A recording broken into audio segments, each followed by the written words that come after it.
Welcome. This podcast is an exploration into being human and what's possible when there's less attention on the noise in our heads. Warning. While listening to this broadcast, you may experience moments of deep peace, sighs of relief, personal insights, or long stretches of dead air. Do not be afraid. This is normal. Under the Noise with Wyn Morgan and Kate Roberts. Welcome to Under the Noise. I'm Kate Roberts, and I'm here with Wyn Morgan, my co-host. Hi, Wyn. Hello, Kate. Good to see you again. It's good to see you. How are you today? I'm well. It is very hot and humid here. Hence the t-shirt, not anything more formal. No. Very hot and humid. In this office, it is now 84 in this room. Because in the UK, as I've probably repeated myself quite a few times this summer, the summer of 2022, here in the UK, we do not have air conditioning at home. Like no one ever, nothing? Well, ever's a big word, but it's just not the done thing because it's not often this hot for this long. Yeah, this is the driest summer since 1935, and it will go down as the hottest year by a long, long way this summer. Yeah. Interesting. Well, today we have a guest on. Hi, Wendy. How are you? Hi, Kate. I'm well, thank you. Hi, Wyn. Hi, good to see you. Lovely to see you both. So, Wendy, we love to ask our guests. We don't love the traditional, I'm going to tell you all about what you've done and all of that. We love to put it to our guests and ask, what would you love our listeners to know about you? Wow. Spotlight. I know. I am just, it's kind of occurring to me as it's a funny thing that you're either going to get the joke or you're not, but like, I'm just average, Kate, just a human. And we say that to our kids a lot. It's kind of a funny joke about just a human showing up every day, doing your level best.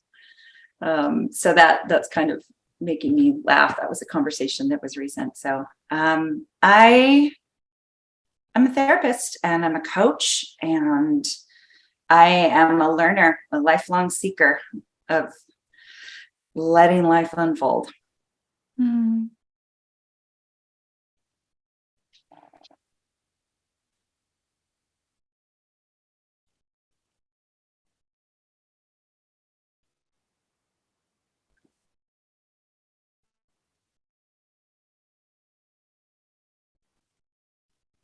There's something pretty,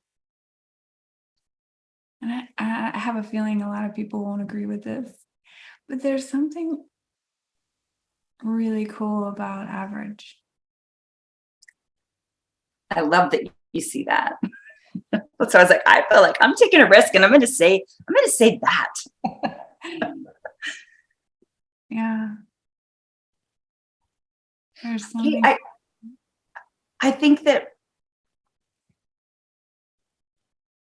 we're so programmed and conditioned to be something big, important, bigger, faster, better, stronger in our culture. And it's exhausting. I see it absolutely within myself in times that it's exhausted me. I see it in my personal life, and I certainly see it in my professional life of this. We're supposed to be, and we're not being. So this idea of average and content really appeals to me. And maybe it's the midlife thing. I don't know. I'm turning 50 soon. And so many of my peers and friends we're all in that same place. And it does feel like, what's this second half about? And I feel like that feels like wisdom to me. That average is beautiful. It's quieter and content. That's how I'm seeing it.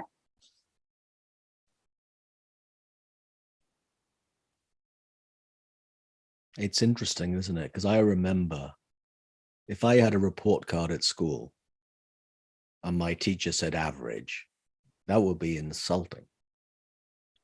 And now the three of us would say, wait a minute, being just an average person is really cool because it takes all the weight off. I've noticed that for myself, having tried and tried and tried to make myself feel special or put on a guise of being special, to then not try that anymore, and just to see that I work in exactly the same way as everybody is a heck of a thing. I'm glad you brought that up. Yeah. It's like leveling the playing field between all of us. Because there's going to be places where you shine, where I don't. And there'll be places where I might shine or have something to offer where you might need to hear it. So I don't know, maybe average is the word that I'm playing with, but there's something about it can be equitable, right? It's a sharing, it's an exchange of lifting each other up. I don't have to be bigger or better or know more. I don't have to be the smartest person in the room or prove anything. And I don't have to think that I'm, not good enough either. That doesn't work. Boy, I've been there. That's equally as exhausting.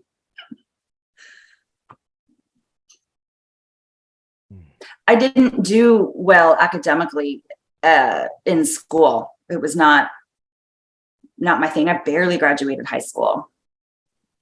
I really struggled. Unless it was something I cared about, that was fun. So, I got a lot of talks too much, average, social, all those things. It just, you get used to hearing it enough.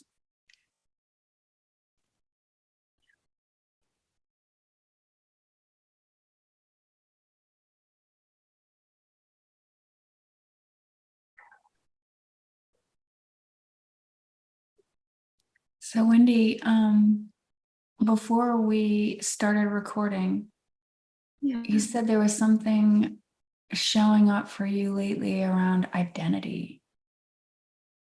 Could you speak to that a little bit? Yeah. I touched just briefly on it about, feeling like I'm kind of going into a new phase in my life. An identity that's shifting.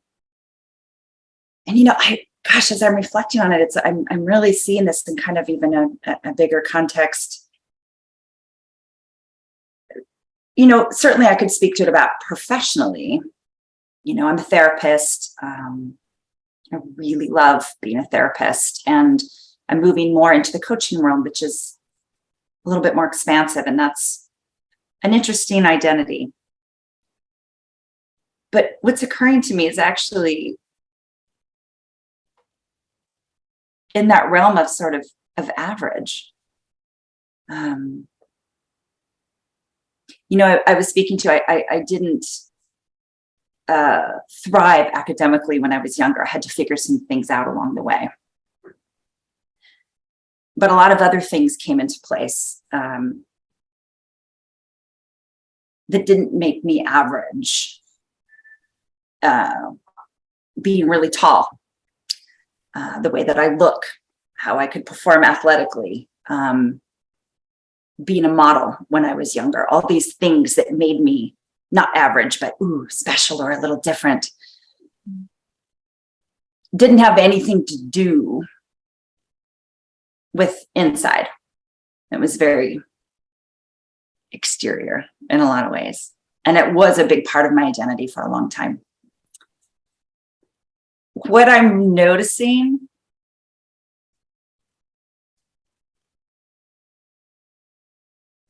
about being in middle of my life and identity is that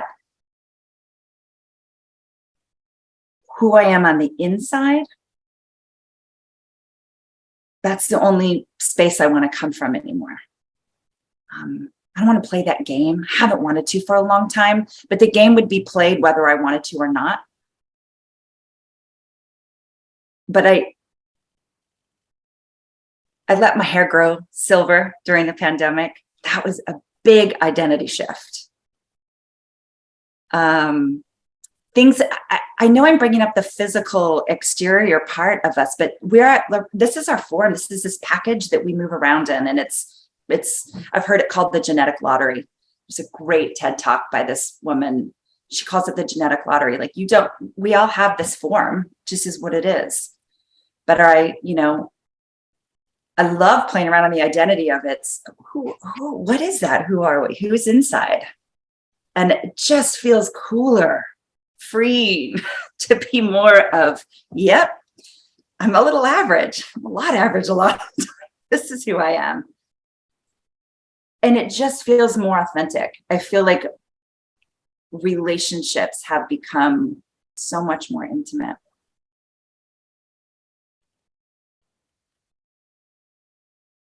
Something that I always wanted. We let it all die down in the exterior. Where did I go to school? What do I look like? Where do I live? All that stuff, right? All that stuff. That's not identity.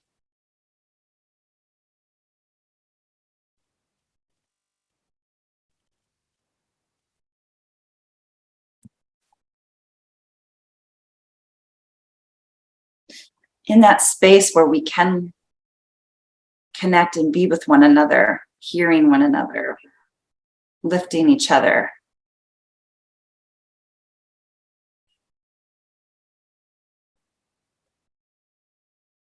I don't know if that's an identity or not. I don't know what that is, but that's where I want to be.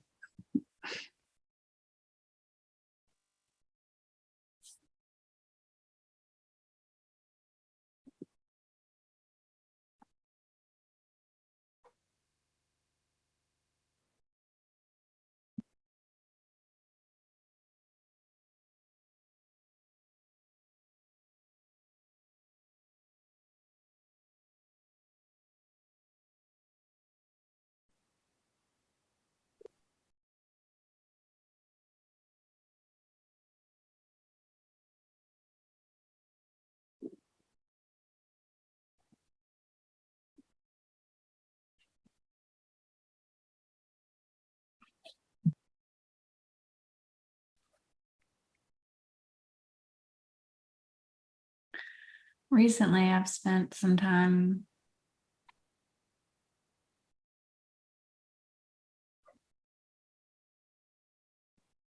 reading and writing a little bit about the self,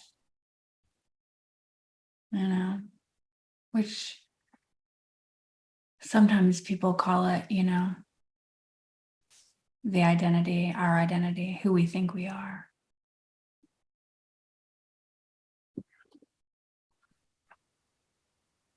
And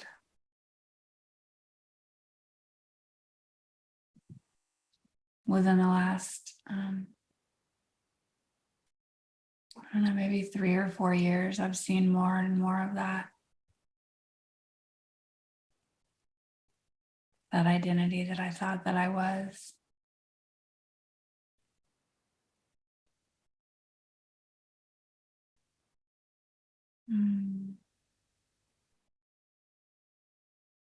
Feel less and less true, I guess is the best way to say it for me. I haven't found that it's like this huge falling away like some people experience. For me, it's very gradual, and for me, that's really been a gift because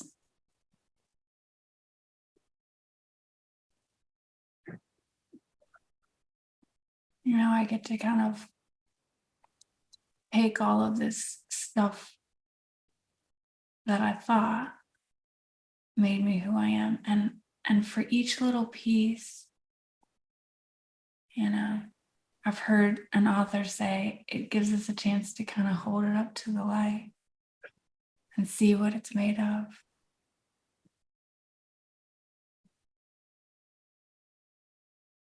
And it shows its kind of transient nature when you hold it up to the light.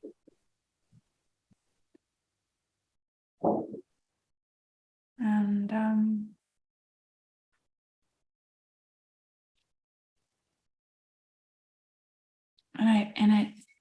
I don't know if it's like this for people that are in this conversation, but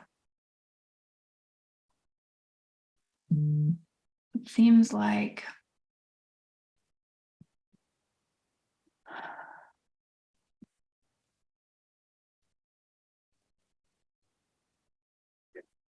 I've become more interested in who I really am underneath all of that. Yeah. That's what feels really interesting to me. Mm-hmm. And I was having a conversation with a dear friend, and we were talking about someone that I was having an issue with, and she said, maybe instead of listening to his words or his actions, you can listen underneath all of that.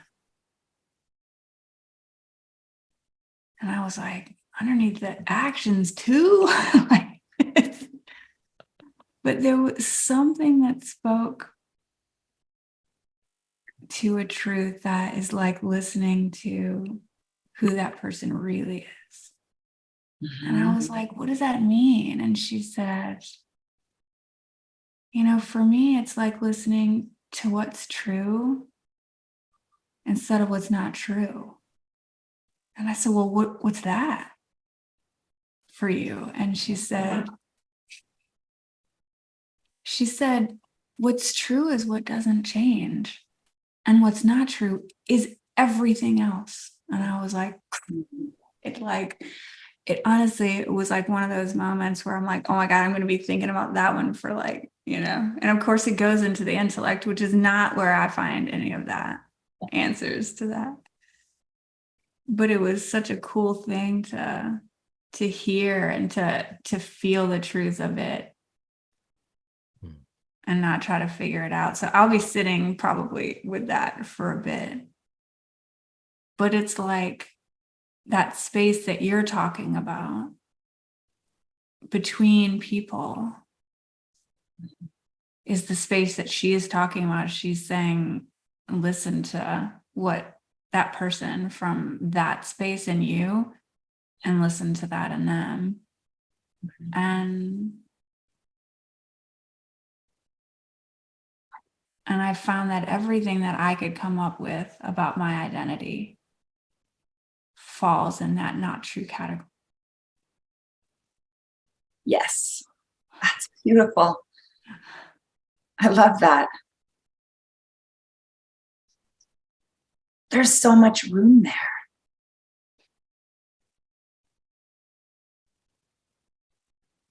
Yeah.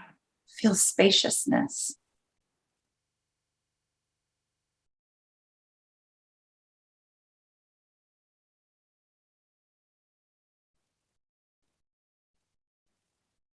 You know how when you, like you're saying, when we drop out of this thinking and into that space when we're with someone, like how we are together now, where you can feel the energy in a room or even across Zoom when there's space for that to all fall away. And when I'm working with my clients, or if I'm in a conversation with a loved one or someone, that can't happen all the time. Life moves fast, right? But when that falls away, it's like, oh, there it is. We can really be in that presence.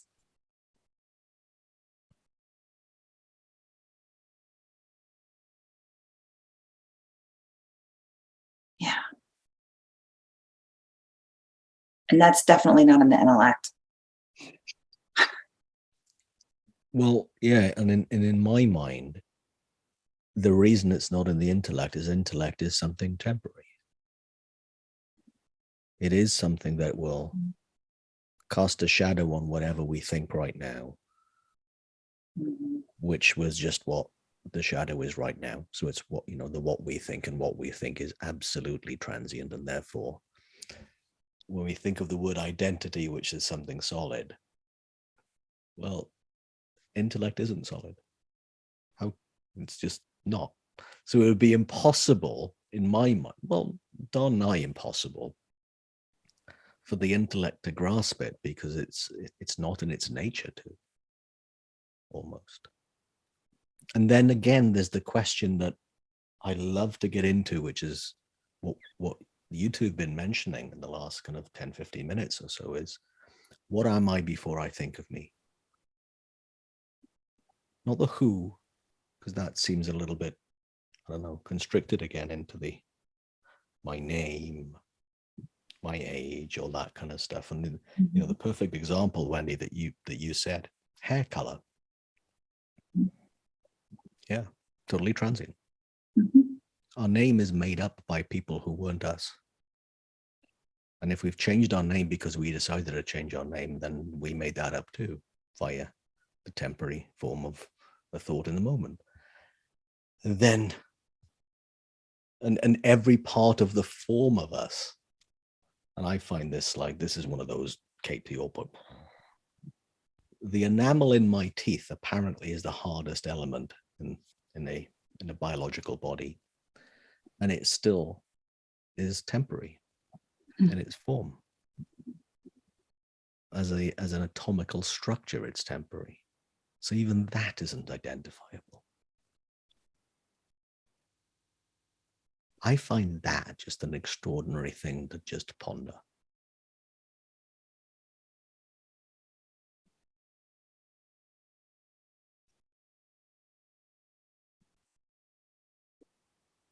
I was talking with a client just last week, and we were talking about the horrible nature of Alzheimer's dementia, and how scary it must be to look in the mirror and not recognize yourself. That's where the conversation went to on, I think, the second day, because someone in that person's life is going through it right now.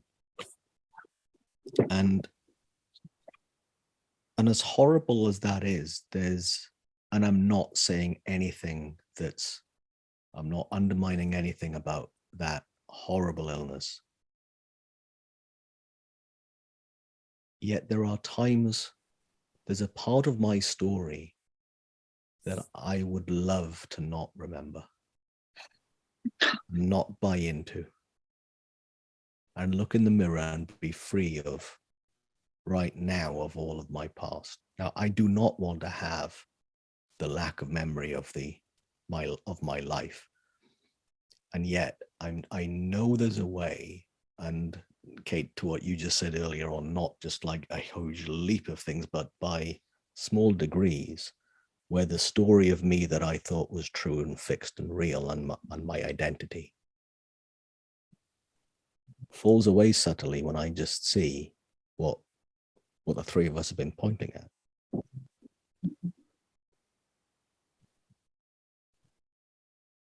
I love that.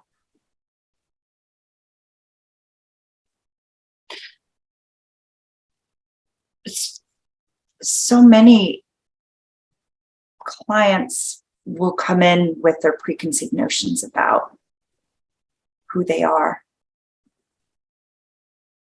as if anxiety is a whole separate human that sits right next, like they're twins, and depressed and anxious and this and that. It just makes me think about those labels that we so identify with, because when I love what you said, it made me, it's sort of like, I wouldn't trade anything about the life experience. Man, there's sometimes, right?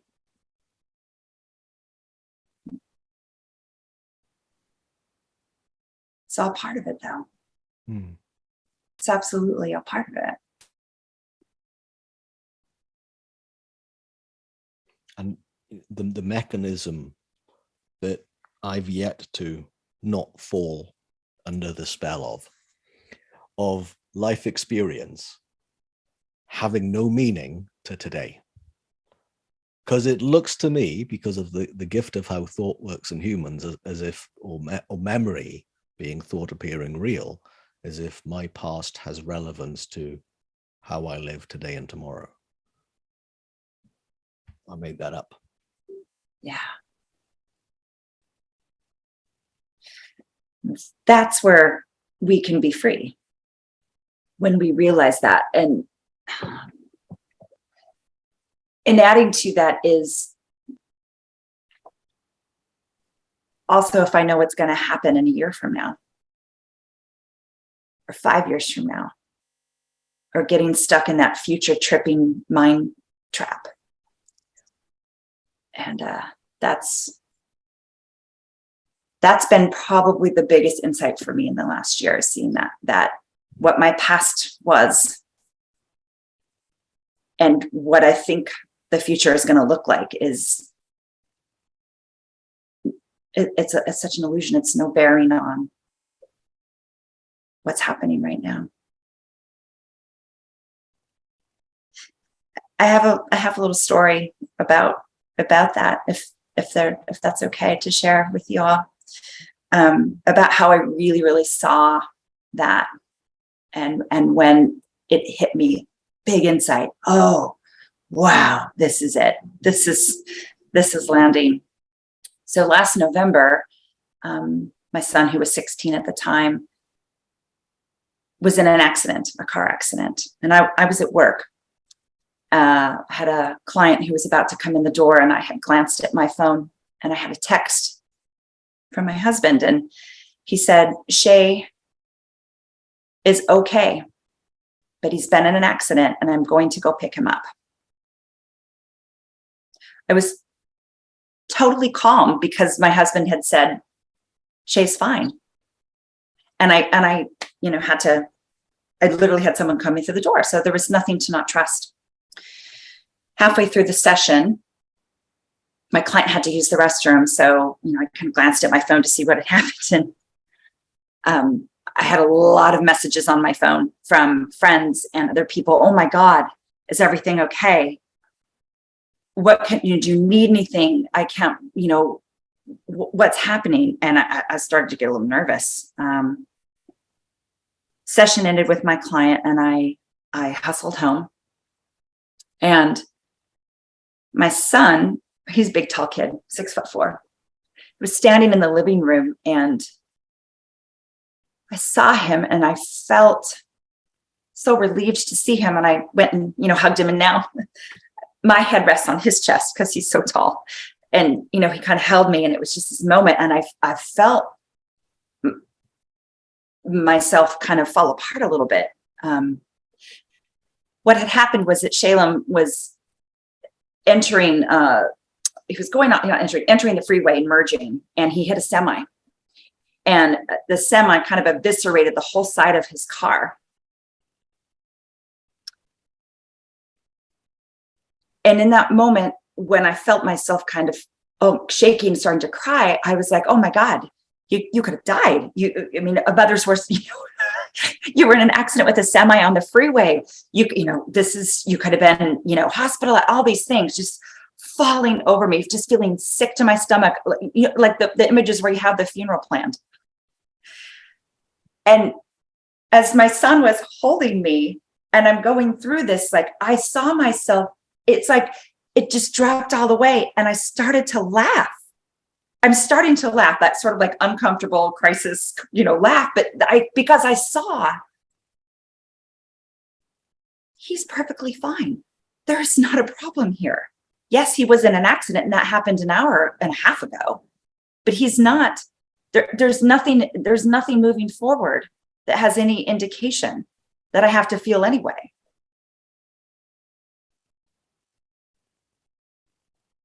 I could be present in the moment and not worry about what happened in the accident or how Shay was going to be in the future. And so when that just kind of made me think about that story of whatever my identity was in the past, or whatever I think it's going to be in the future. I don't know. But what's happening today?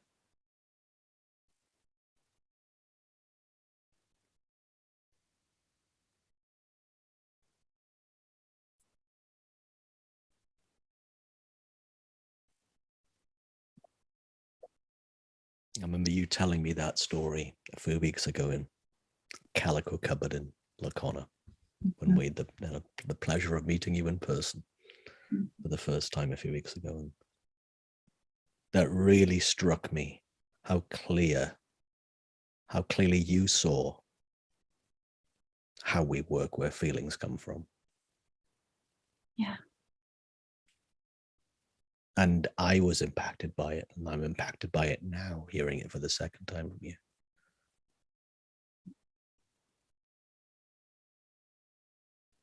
It's a wonderful reminder of how real what we think can be, can feel. Yeah. And then that what we feel just looks like it's really happening now. Identity being one of those. Right. Because in that moment, it was so visceral. I mean, physically, to feel all that, and then to just simultaneously, it's not real. You're holding your son, and it's not a problem. Things really shifted from there, and you're right. Because I do see how that is tied in identity and so many different things that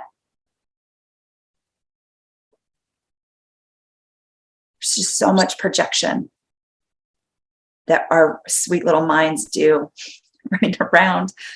What happened in the past? I got to make sure that doesn't happen. I got to protect myself in the future, protect this identity, protect this me character.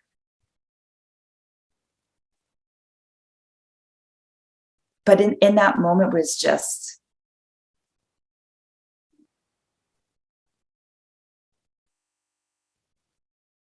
grateful beyond that my son was whole and intact and okay. And it was just really seeing that's all I needed to know right then.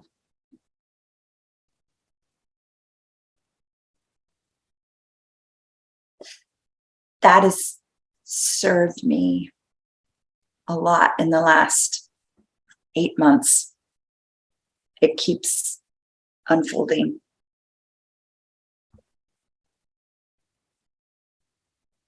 Yeah, what a gift, right? What a gift to have something, terrible that turned out okay. Right? And isn't that our past? We could look at our past. That was so terrible. Maybe. I love the phrase kind sight instead of hindsight. Because hindsight is, oh my God, what was I thinking? Or kind sight is, what was I learning? Oh, I see that.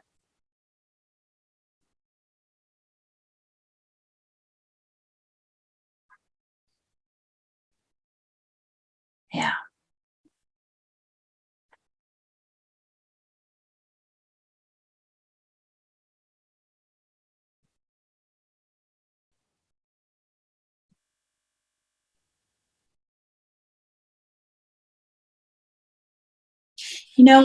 It's made me less afraid.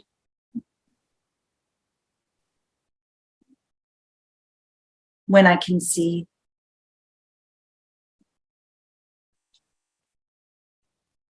that it just really does unfold. I worry a lot less. So much more present in my life than I was a year ago.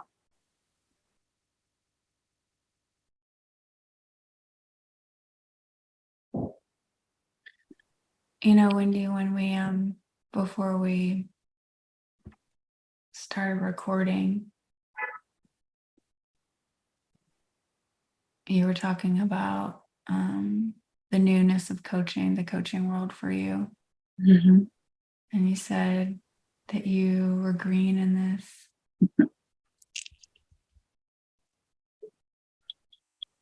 And I'm not really sure if that's true.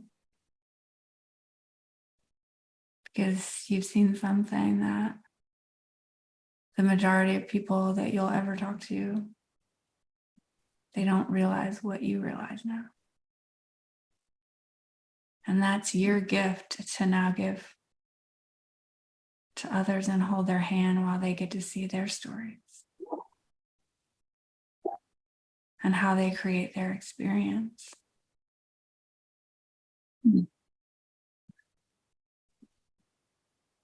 Mm. Thank you for that. Thank you. Because a piece of my identity just fell away when I heard that. Look at that.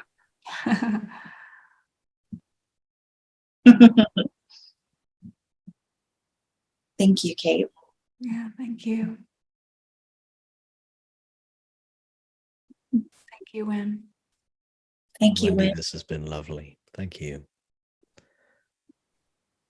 So this week's guest has been Wendy Blum. Thanks so much for sharing so openly and so really and so nowly being, I don't know if it is a word, but It is now. yeah, it nowly exists. Great. Thanks, I've Kate. loved being here. Thank you so much. Thank you. You're welcome. Thank you, Wendy. And for anyone who wants to know any more about Wendy, the contact details are available wherever you found today's podcast. Thank you very much for being with us. If you have any ideas for if you want to be a guest or have recommendations for who else you might want or you might think would be great for us to speak with and to share to the world, then please let us know. If you've got any questions that you'd like Kate or I or a guest to talk about, then please let us know. Our contact details as well are available where you found this podcast and in the outro voiced by the wonderful Kate Roberts in a few moments' time. Thanks very much, everyone. Take care. Thanks for joining us. We'd love for you to subscribe, rate, and review. If you have a topic or question that you'd like us to chat about, email Wyn or Kate at wyn@wenning.co.uk and Kate at katerobertscoaching.com. Until then, enjoy what's possible under the noise.